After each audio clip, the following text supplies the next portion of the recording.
NA-75 بڑا interesting نتیجہ دیکھنے میں آیا. اچھا ویسے فرینکلی اسپیکنگ افشاں، میں ہار اور جیت کی بائنری میں چیزوں کو بہت زیادہ ڈیفائن نہیں کرتا، لیکن مزہ مجھے یہ آیا ہے کہ اس مرتبہ اگر جیت ہوئی تو ایک خاتون کی ہوئی، اور ہار ہوئی تو اس ملک کے ایک مسوجنسٹ ریپ اپولوجسٹ پرائم منسٹر، اس کے کینڈیڈیٹ، اس کی پارٹی کی ہوئی. اور دوسری دفعہ، ہاں بالکل دوسری دفعہ. اور مزے کی بات یہ ہے کہ 1,10,000 ووٹ لیے نوشین افتخار نے. ایک منٹ 1,10,075 ووٹ. او سوری 75 کا انسا جو ہے وہ میں مس کر گیا. لیکن یہ ہے کہ ان ووٹوں میں جو خواتین کا ووٹ تھا اس نے بڑا کلیدی رول ادا کیا. میرا خیال ہے یہ ایک ایسا فیکٹر ہے جس کو ہم کہیں مین اسٹریم میڈیا پہ ڈسکس ہوتا ہی نہیں دیکھ رہے، جو کہ ہونا چاہیے. 41% خواتین ووٹر نکلیں اپنے گھروں سے، مطلب ٹوٹل 90,955 خواتین اس حلقے سے نکلیں ووٹ دینے کے لیے، اور وہ بھی 2 مہینے میں دوسری دفعہ ضمنی انتخاب ہو رہے تھے تب بھی یہ خواتین نکلیں. ٹوٹل ٹرن آؤٹ اس حلقے کا جو 43.33% ہے، یہ کوئی چھوٹی بات نہیں ہے. اچھا مردوں کا ٹرن آؤٹ کتنا تھا؟ Around about 43-44%. 43 اور 41، مطلب 2-3% کا فرق ہے. اچھا اگر ہم جنرلی اسپیکنگ دیکھیں نا 2018 کے الیکشنز میں جو خواتین اور مردوں کے ٹرن آؤٹ کا جو فرق ہے وہ 8 سے 10% کا ہے، اور یہ فرق کے پی میں 19% کا ہو جاتا ہے. بالکل بالکل. I think it's a big deal کہ سمٹ کے صرف 2-3، اور مطلب ہم امید کر سکتے ہیں کہ یہ بھی ختم ہو جائے گا اور برابری کی بنیاد پر ایک دن ووٹ ڈلیں گے. میں تو امید رکھتی ہوں کہ یہ خواتین کو جو مختلف روایات اور مجبوریاں یا علاقائی روایات ہیں، کچھ خاندانی روایات ہیں، ان کے ووٹ کو اتنی اہمیت نہیں دی جاتی یا اس طرح سے. اچھا تو وہ کہیں ختم. اس پہ ہم ڈیٹیل پہ بات کریں گے، لیکن اس سے پہلے میں ایک بڑے اہم نقطے کی طرف آپ کی توجہ مبذول کروانا چاہوں گا، اور وہ یہ ہے کہ یہ اتفاقی بات نہیں ہے، یہ محض حسن اتفاق نہیں ہے کہ خواتین باہر نکلی. کمپین میں باقاعدہ جو ہے وہ فوکس کیا گیا خواتین ووٹرز کو.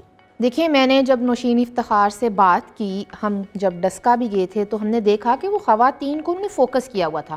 اور یہ وہ بات ہے جو کہ شاید مرد امیدوار جو ہیں نا ٹکٹ ہولڈرز، وہ سمجھنے کی ان کو ضرورت ہے کہ عورت کتنی بڑی طاقت ہے. نوشین افتخار کو اگر دیکھا جائے ان کے رزلٹ کو، تو خواتین نے کلیدی کردار ادا کیا اور انہوں نے فوکس ہی خواتین پر رکھا. ایک ڈور ٹو ڈور کیمپین چلائی جس میں ڈسٹرکٹ لیول سے لے کر اور پھر یونین کونسل تک کی جو خواتین عہدیدار تھیں وہ ڈور ٹو ڈور کیمپین چلا رہی تھیں اور ساتھ میں ماسک بھی دے رہی تھیں. آپ نے خواتین کو موبلائز کیا، ان کو تیار کیا کہ اپنے گھروں سے نکلنا ہے، ووٹ دینا ہے. یہ ایک اہم چیز ہے. اور میرا خیال ہے اگر آپ جنرل نشستوں پہ خواتین کو ٹکٹ دینا شروع کریں گے، سبھی سیاسی جماعتیں، تو یہ جو ٹرن آؤٹ کا آپ فرق ابھی بتا رہے تھے نا 2018 میں، کہیں نہ کہیں یہ کم ہوتا چلا جائے. بہت ویلڈ بات ہے. اور میں یہ سمجھتا ہوں کہ جو کوٹے والا سسٹم ہے اس میں ان کی سے بھی شاید کام وہ کرتی ہیں، لیکن جو اپنے ووٹ لے کر آتی ہیں اسمبلی میں ان کا کانفیڈنس لیول جو ہے وہ مختلف ہوتا ہے اور کوئی لیگیسی بناتی ہیں وہ. میرا خیال ہے کاشف صاحب اس کے ساتھ ایک بہت بڑا جو ایلیمنٹ ہے وہ یہ ہے کہ معاشرے کے جو رویے ہیں ان میں ایک میجر شفٹ دیکھنے کو ملتا ہے. یہ جو میں بات کر رہی ہوں نا خواتین کی ڈور ٹو ڈور کیمپین کی، یہ ہوا میں بات نہیں کر رہی. میں نے district secretary general PMLN women wing Tehreem Rana سے بات کی ہے. آپ کو ذرا میں وہ سنانا چاہتی ہوں کہ انہوں نے کس طرح سے اس سچویشن کو دیکھا ہے اور کیسے یہ سب کچھ مینیج ہوا.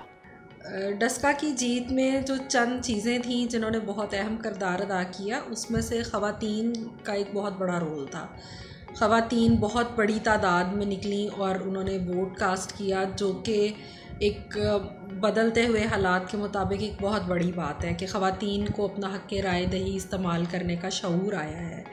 اور ڈسکا میں کیونکہ ہم نے کمپین بھی کی اور وہاں پہ الیکشن ڈے پہ ڈیوٹیز بھی کی ہیں، ووٹر سے بھی ملے، خواتین ووٹر سے، تو جو رجحان خواتین کا میں نے دیکھا اس میں جو مین فیکٹر تھا وہ یہ تھا کہ خواتین اس بات پہ بہت خوش تھیں کہ مسلم لیگ نون کی طرف سے MNA کے لیے الیکشن کنٹیسٹ کرنے کے لیے خاتون کو جو ہے نا اس منتخب کیا گیا.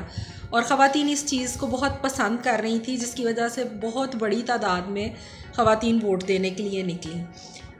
ہماری جو ڈسٹرکٹ کی اور سٹی کی اسپیشلی تحصیل ڈسکا کی جو خواتین ورکرز تھیں، عہدیداران تھیں، انہوں نے بہت زبردست کمپین کی، ڈور ٹو ڈور وہ خواتین کو موٹیویٹ کرنے کے لیے جاتی رہی ہیں، اور وہی آپ نے دیکھا کہ اسی وجہ سے خواتین بہت بڑی تعداد میں نکلیں اور انہوں نے اپنا حق رائے دہی استعمال کی۔ دیکھیں یہ ایک ایفرٹ نظر آیا اور اس ایفرٹ نے پے بھی کیا۔ بالکل۔ اچھا مردوں کا ٹرن آؤٹ کیا رہا ان انتخابات میں؟ 43-44%۔ تو اس میں ملی صاحب کا ووٹ بھی شامل تھا؟ نہیں، اگر وہ ہوتا تو شاید 80% کے قریب ہو جاتا۔ لیکن یہاں پر ایک بات میں یاد کروانا چاہ رہی ہوں کہ ان کو ٹوٹل ووٹ ملے 93,433، اور جب ہم ان سے بات کر رہے تھے ڈسکا میں ان کے مرکزی دفتر پر، تو انہوں نے کہا تھا کہ فلاں فلاں ہمارا کینڈیڈیٹ آزاد کھڑا ہو گیا تھا جنرل الیکشن میں، کوئی عثمان صاحب کا شاید نام لیا تھا، 56-57 ہزار انہوں نے ووٹ پے سی۔ تو اگر وہ اس دفعہ ان کے ساتھ تھے تو 56-57 ہزار تو ان کے ووٹ ہو گئے، تو ملی صاحب کے کتنے ہوئے؟ اتنے بھی بہت ہیں۔ پی ٹی آئی والوں کو نمبرز ویسے ایگزیجریٹ کرنا آتے ہیں، مراد صحیح صاحب سے پوچھیں کہ یہ کتنے نمبرز ہیں، لیکن نمبر ایگزیجریٹ کرنا آتے ہیں، نام ان کو بھول جاتے ہیں۔ ان کو تو اپنے مخالف جو خاتون کینڈیڈیٹ تھی ان کا بھی نام یاد نہیں تھا۔ کاشف صاحب میرا خیال ہے یہ بھی مسوجنی کی قسم ہے کہ یہ ظاہر کرنا کہ کوئی خاتون کھڑی ہے میرے مقابلے میں، مجھے اس کا نام یاد نہیں ہے۔ اچھا خیر چلیں، اب تو ان کو نام یاد نہیں تھا، لیکن اب حالات یہ ہیں اب بھولے گا نہیں۔ اب نہ ان کو بھولے گا، نہ پی ٹی آئی کو بھولے گا، نہ عمران خان صاحب کو بھولے گا، اور یا پھر ان کا کوئی سپورٹرز، ان کو یہ نام یاد رہے گا، کیا بولتے ہیں جلی حروف میں نوشین افتخار۔ اچھا ایک اور بڑی امپورٹنٹ بات کہ خواتین کا ووٹ دینا، خاتون کو ووٹ دینا، اور اس خاتون کو ووٹ دینا کہ جس کی اس وقت روح رواں، اگر میں کہوں تو غلط نہیں ہوگا، ایک خاتون ہے مریم نواز، خود بھی گئیں وہ وہاں پہ، پھر یہ جب بہت زیادہ دھند پڑ گئی تھی، اچانک سے دھند چھٹی تو وہ فوراً، بلکہ دھند میں ہی چلی گئی تھی وہ وہاں پہ، تو ان کا اس کمپین کے اندر بالکل ایک سامنے آنا، یہ بھی ایک فیکٹر ہے۔ بالکل یہ فیکٹر ہے، اور دیکھیں جب مریم نواز شریف پوری طرح سے انوالو تھیں اس الیکشن میں، پھر وزیر آباد کا الیکشن ہم نہیں بھول سکتے، بیگم طلعت چیمہ جہاں سے جیتیں، وہ بھی جنرل نشست کے اوپر صوبائی اسمبلی میں پہنچی، وہاں پر بھی مریم صاحبہ تھیں، اور ساتھ میں ہم ایک بندے کا نام مس کر رہے ہیں جن کو کریڈٹ جاتا ہے، عطا اللہ تارڑ صاحب۔ اس بندے نے دن رات ایک کر دیا ہے۔ بالکل، اور بہت خطرہ بھی تھا، گرفتار بھی ہوئے، لڑائیاں بھی ہوئیں، اور موڈ کو اچھا نہیں تھا پی ٹی آئی کے سپورٹرز کا، موڈ لگ رہا تھا کہ وہ جان بوجھ کے کچھ اس طرح کا کوئی کنفرنٹیشن ایسی چاہتے ہیں۔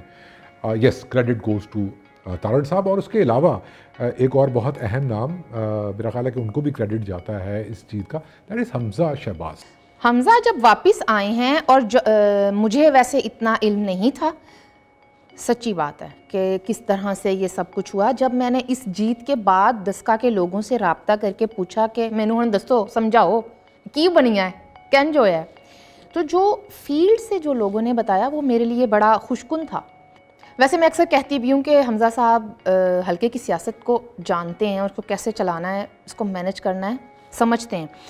ڈسکا کے الیکشن میں انہوں نے جس طرح سے پولنگ ایجنٹس کے لیے یہ نہیں کیا کہ دہاڑی داروں کو لا کر لگا دیں، انہوں نے جو کونسلر تھے، جو تحصیل ناظم تھے، جو مطلب کہ آلریڈی پارٹی میں چپ ان ہیں، انہی کو پولنگ ایجنٹ کے طور پر لائے، جو کہ اس سارے معاملے کو سمجھتے تھے۔ دہاڑی دار پھر دہاڑی دار ہوتے ہیں، اور پھر جس طرح سے انہوں نے لوگوں کے ساتھ رابطہ کیا، اور جو مجھے پتہ چل رہا ہے کہ کہیں نہ کہیں دیکھیں بات آ جاتی ہے کہ عورت ہے نا الیکشن تے مردانگی جاگ دی ہے کہ نہیں، تو جس طرح سے انہوں نے کہا کہ نہیں یہ ہماری بہن ہے، آپ کو سپورٹ کرنا ہے۔ لیکن ایک چیز آپ نے سب کی باتیں کر دیں، آپ نے ہر فیکٹر جو ہے وہ گنوا دیا، ایک فیکٹر آپ نے نہیں گنوایا۔ ہاں، وہ ایک خفیہ خطاب، ایک نہیں دو خفیہ خطاب میاں محمد نواز شریف صاحب کے سننے میں آیا ہے کہ انہوں نے ڈسکا انتخابی مہم ختم ہونے سے پہلے رورل ایریا کے لیے الگ سے اور سٹی ایریا کے لیے الگ سے خطاب کیا تھا۔ یہ بھی ایک فیکٹر رہا۔ ہاں، یہ خبر کہیں زیادہ چلی نہیں ہے، لیکن خفیہ خطاب مت کہیں آپ، میرا تو خیال ہے کہ عمران نیازی صاحب نے سنا ہوگا چھپ چھپ کے۔